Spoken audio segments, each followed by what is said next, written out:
Okay, so now I want to sand these pocket hole plugs, but I don't have a disc sander. I'm going to make a little sanding jig with my drill.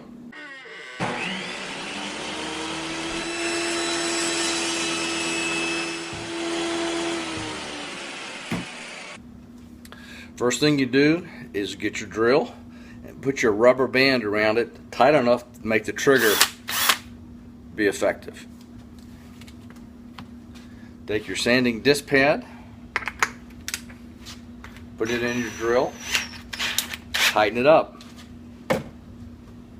Now take your drill, put it on your workbench, and clamp it down. Then you take your drill and your rubber band, squeeze the trigger so it goes. Quite uniquely, it goes just slow enough that I can sand this without danger of taking off my fingers. To stop it, just take the rubber band off.